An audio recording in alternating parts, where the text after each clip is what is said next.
ঘরে থাকো, নিরাপদ থাকো। জরুরি প্রয়োজনে বাইরে বেরোলে শারীরিক দূরত্ব বজায় রাখবো, মাস্ক পরবো। মনে থাকবে? গত ক্লাসে আমরা পড়েছিলাম ন্যারেশন, আজকেও আমরা ন্যারেশন করবো। আজকেও আমরা ন্যারেশন করবো, ঠিক আছে? গত ক্লাসে পড়েছিলাম অ্যাসার্টিভ থেকে, মানে অ্যাসার্টিভ সেন্টেন্সকে ডাইরেক্ট থেকে কিভাবে ইনডাইরেক্ট করা যায়, এই রুলগুলো করেছিলাম। আর বলেছিলাম যে অ্যাসার্টিভ সেন্টেন্সটা ভালোভাবে বুঝতে পারলে বাকি সেন্টেন্সগুলো এমনিতেই হয়ে যাবে। বলেছিলাম শুধু দুই জায়গায় পরিবর্তন হবে, সেটাও দেখিয়েছি আমি কোন কোন জায়গায় পরিবর্তন হবে। আবার আসছি। আর বলেছিলাম কিছু ওয়ার্ডের পরিবর্তন আছে, বলেছিলাম না? হ্যাঁ, সেই ওয়ার্ডের পরিবর্তনগুলো আগে আমি দেখাই। আগে আমি ওয়ার্ডের পরিবর্তনগুলো দেখাচ্ছি, খেয়াল করো। Direct, indirect, direct, indirect. ডাইরেক্টে যদি কাম থাকে সেটা ইনডাইরেক্টে গিয়ে গো হবে। ডাইরেক্টে যদি কাম থাকে ইনডাইরেক্টে গিয়ে গো হবে। ডাইরেক্টে যদি হেয়ার থাকে ইনডাইরেক্টে গিয়ে দেয়ার হবে। ডাইরেক্টে যদি নাও থাকে ইনডাইরেক্টে গিয়ে দেন হবে। ডাইরেক্টে যদি টু ডে থাকে ইনডাইরেক্টে গিয়ে দ্যাট ডে হবে। ডাইরেক্টে যদি স্টারডে থাকে স্টার ডে। ডাইরেক্টে যদি স্টারডে থাকে ইনডাইরেক্টে গিয়ে দ্য প্রিভিয়াস ডে হবে। দ্য প্রিভিয়াস ডে, ঠিক আছে? ডাইরেক্টে স্টারডে থাকলে ইনডাইরেক্টে দ্য প্রিভিয়াস ডে হবে। আচ্ছা, দুইটা লেখো। ডাইরেক্টে যদি নেক্সট থাকে, ডাইরেক্টে যদি নেক্সট থাকে ইনডাইরেক্টে হবে টুমরো। ডাইরেক্টে নেক্সট থাকলে ইনডাইরেক্টে টুমরো। ডাইরেক্টে লাস্ট থাকলে ইনডাইরেক্টে দ্য প্রিভিয়াস, প্রিভিয়াস। এখানে যদি আমি ডে দেই, লাস্ট ডে, এখানে হবে ডে। এখানে যদি আমি লাস্ট নাইট দেই তাহলে এখানে হবে কি? ডের পরিবর্তে নাইট, ডের পরিবর্তে নাইট। আচ্ছা, ডাইরেক্টে যদি দিস থাকে, ডাইরেক্টে যদি দিস থাকে তাহলে ইনডাইরেক্টে হবে দ্যাট। এখানে যদি ডাইরেক্টে দিসের সাথে যদি ডে থাকে তাহলে ইনডাইরেক্টে হবে দ্যাট ডে। মনে থাকবে? আচ্ছা, ডাইরেক্টে যদি টুমরো থাকে ইনডাইরেক্টে সেটা কি হবে বলো তো? ডাইরেক্টে যদি টুমরো থাকে, টুমরো, তাহলে ইনডাইরেক্টে কি হবে? ইনডাইরেক্টে হবে দ্য ফলোইং, দ্য ফলোইং। ডাইরেক্টে টুমরো থাকলে দ্য ফলোইং। এখন টুমরোর সাথে যদি, টুমরোর সাথে যদি মর্নিং থাকে, মর্নিং, এটার সাথে টুমরোর সাথে যদি মর্নিং থাকে তাহলে আমরা ফলোইং এর পর মর্নিং দেব, ফলোইং এর পর মর্নিং দেব, ঠিক আছে? আচ্ছা, এই এই এই আগের এই কমন শব্দগুলোর পরিবর্তন জানতে হবে। আর বাকি যেগুলো আছে ওগুলো আমরা দেখতে দেখতে করতে করতে হয়ে যাবে, দেখতে দেখতে বা করতে করতে হয়ে যাবে। এরপরে আসো আমরা কিভাবে নতুন একটা ন্যারেশনের পরিবর্তন করব। নতুন, সেটা হচ্ছে ইন্টারোগেটিভ সেন্টেন্স। ইন্টারোগেটিভ সেন্টেন্স কে ডাইরেক্ট থেকে ইনডাইরেক্ট করার নিয়ম। ডাইরেক্ট থেকে ইনডাইরেক্ট করার নিয়ম। আমি বলছিলাম অ্যাসার্টিভ সেন্টেন্সে যে রুলগুলো দিয়েছিলাম, বলেছিলাম ওই সব রুলগুলোই লাগবে, শুধু দুইটা রুলের পরিবর্তন হবে, বলেছিলাম না? হ্যাঁ, সেই দুইটা কি কি এ দেখো, একটা হচ্ছে সেই টু, আর একটা হচ্ছে কমা ইনভার্টেড কমা। এই দুইটার মধ্যে পরিবর্তন। রুল দিয়েছিলাম কয়টা? 4টা। কটা রুল দিয়েছিলাম? 4টা। তার মধ্যে এই দুইটার পরিবর্তন হবে, আর বাকিগুলো ঠিক থাকবে, বাকিগুলোর পরিবর্তন হবে না। খেয়াল করো, সেট টু এর পরিবর্তে আমরা অ্যাসার্টিভে কি পড়ছিলাম? অ্যাসার্টিভে পড়ছিলাম টোল্ড, এই তো। কিন্তু ইন্টারোগেটিভে টোল্ড হবে না, ইন্টারোগেটিভে টোল্ড হবে না। ইন্টারোগেটিভে কি হবে? ইন্টারোগেটিভে হবে আস্কড। সেট টু এর পরিবর্তে ইন্টারোগেটিভ সেন্টেন্স হবে আস্কড। আচ্ছা, কমা ইনভার্টেড কমার পরিবর্তে অ্যাসার্টিভে আমরা দিয়েছিলাম কি? হ্যাঁ, দ্যাট। কিন্তু ইন্টারোগেটিভে আমরা দ্যাট দিলে ভুল হবে, দ্যাট দিলে ভুল হবে। সেখানে কি দেব? ইফ অথবা হোয়াট, ডব্লিউএস। ইফ অথবা ডব্লিউএস যুক্ত শব্দ, ইফ অথবা ডব্লিউএস যুক্ত শব্দ। আচ্ছা, এখন দেখো কখন ইফ হবে, কখন ডব্লিউএস হবে। এখন কি বলছিলাম? Reported speech. রিপোর্টেড স্পিচ মানে আছে কোনটা? হ্যাঁ, ওই যে কমা ইনভার্টেড কমার ভিতরে থাকে। হ্যাঁ, রিপোর্টেড স্পিচের, রিপোর্টেড স্পিচ এর শুরুতে, রিপোর্টেড স্পিচের শুরুতে, শুরুতেই যদি ডব্লিউএস যুক্ত শব্দ থাকে, রিপোর্টেড স্পিচের শুরুতে যদি ডব্লিউএস যুক্ত শব্দ থাকে, তবে কমা ইনভার্টেড কমার পরিবর্তে, কমা ইনভার্টেড কমার পরিবর্তে ওই ডব্লিউএস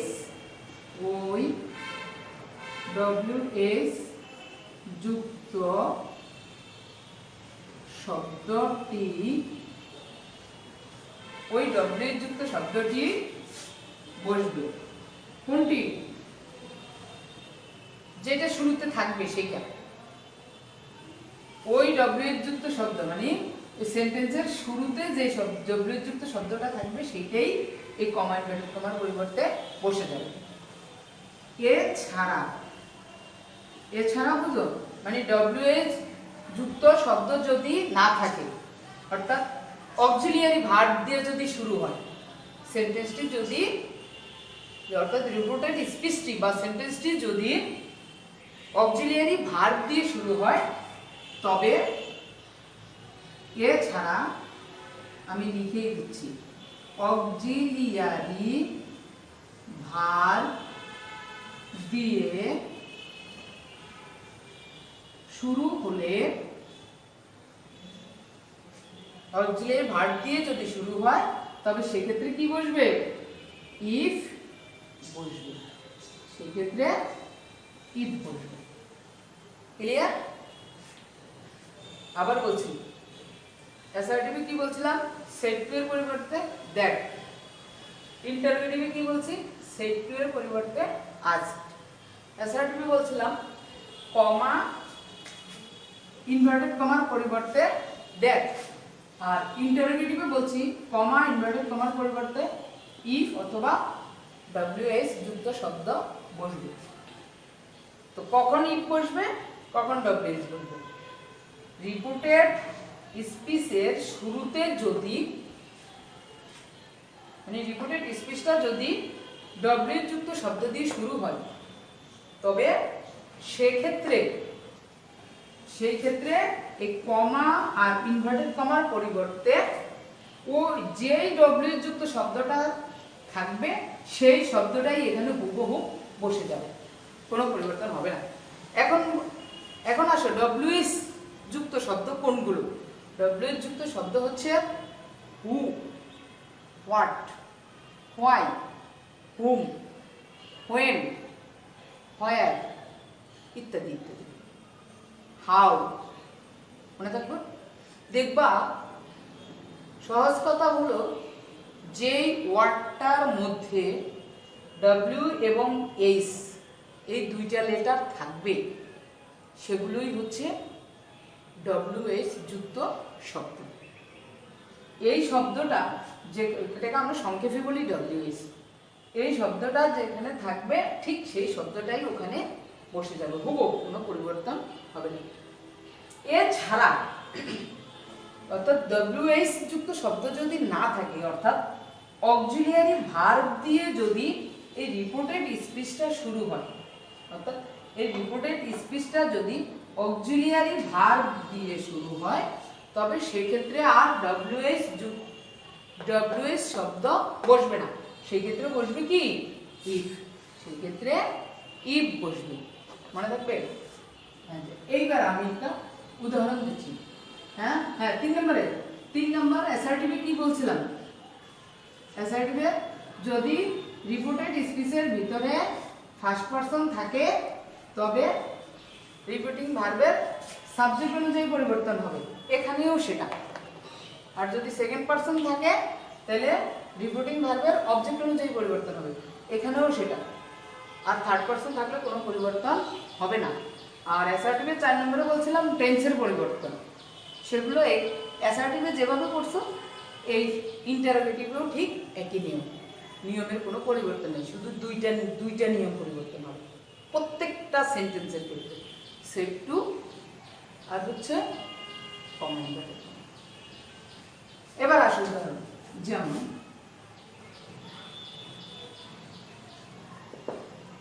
প্রথমে বলি হি said to me, he said to me, what are you doing now? What are you doing now? সে আমাকে বলল তুমি এখন কি করছো। কাকে বলছে? আমাকে। আমাকে জিজ্ঞেস করছে, হোয়াট আর ইউ ডুইং নেই, বলেনি, জিজ্ঞেস করছে, প্রশ্নবোধক, জিজ্ঞেস করছে। হির জায়গায় হি থাকবে, সেড টু এর পরিবর্তে কি যেন বলেছিলাম? হ্যাঁ, আস্ক। মি এর জায়গায় মি থাকবে। কমা ইনভার্টেড কমার পরিবর্তে কি হবে? দেখো এটা কিন্তু এই যে ডব্লিউ এইচ এ টি, এখানে ডব্লিউ আছে, এইচও আছে, বলছিলাম না দুইটা লেটার থাকবে ডব্লিউ এবং এইচ বলেছিলাম। দেখো এখানে আছে, আছে। তাহলে এই ডব্লিউ এর যুক্ত শব্দটাই আমাদের এই কমা ইনভার্টেড কমার পরিবর্তে বসে যাবে। বুঝতে? শেষ, এটা কাজ শেষ, এটা কাজ আর নেই, এটা শেষ। এরপরে হচ্ছে কে, ইউ, এটা কোন পারসন? হ্যাঁ, সেকেন্ড পারসন। এটা পরিবর্তন হবে হ্যাঁ এই অবজেক্ট অনুযায়ী, অর্থাৎ এই এটা কি হবে? মি হয়ে যাবে আই। হ্যাঁ, আর এর পাস্ট ফর্ম কি হবে? এটা প্রেজেন্ট কন্টিনিউয়াস টেন্স আছে, যেহেতু আইএনজি আছে, আর আছে ভার্বের শেষে আইএনজি আছে, তাহলে কোন টেন্স? Present continuous. তাহলে কি হবে? Past continuous. গুড। আর এর পরিবর্তে ওয়াজ। আর বাকি যা ডুইং, এই নাও। নাও এই কিছুক্ষণ আগে আমি কিছু ওয়ার্ডের পরিবর্তন বলছিলাম না, সেখানে নাও আছে, নাও আছে না? হ্যাঁ, নাওয়ের পরিবর্তে গুড। বুঝতে পারছি?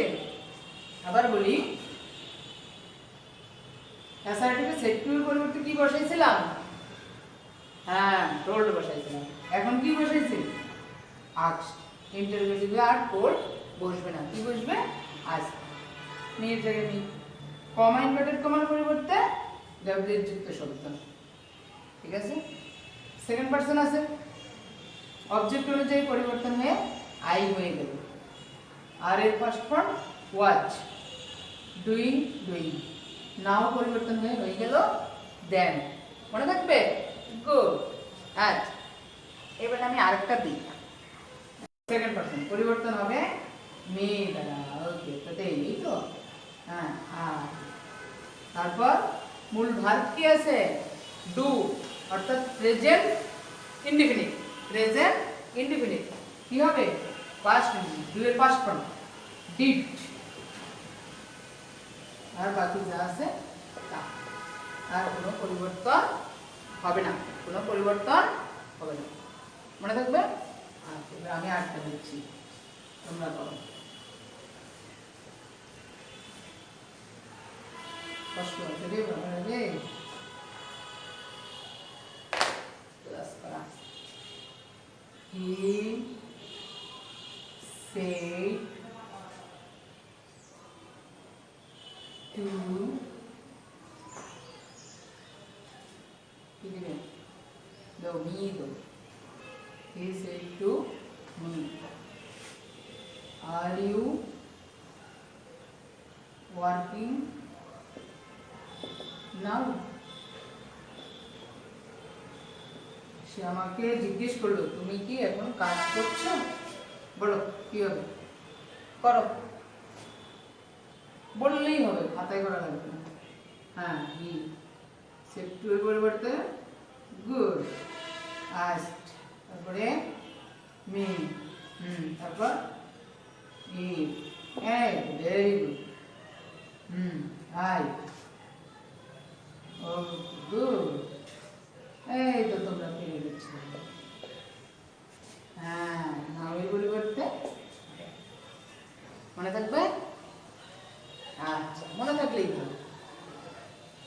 বুঝতে পেরেছো? ভাষায় করতে পারবে নিজেরা? ও, এখন বাসায় কাজ কি? বাড়ির কাজ। বাড়িতে কোনো কাজ দেবো না, শুধু একটা কাজ দেবো, সেটা কি জানো?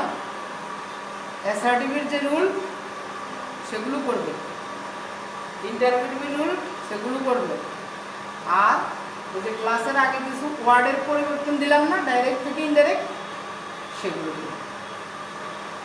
ওগুলোই বাড়ির কাজ, ওগুলো করবে এবং খাতায় লিখবে। আমি আগামী ক্লাসে দেখবো, ঠিক আছে? ওকে, তাহলে আজকে আর বাড়াবো না। ভালো থাকো, সুস্থ থাকো, নিরাপদ।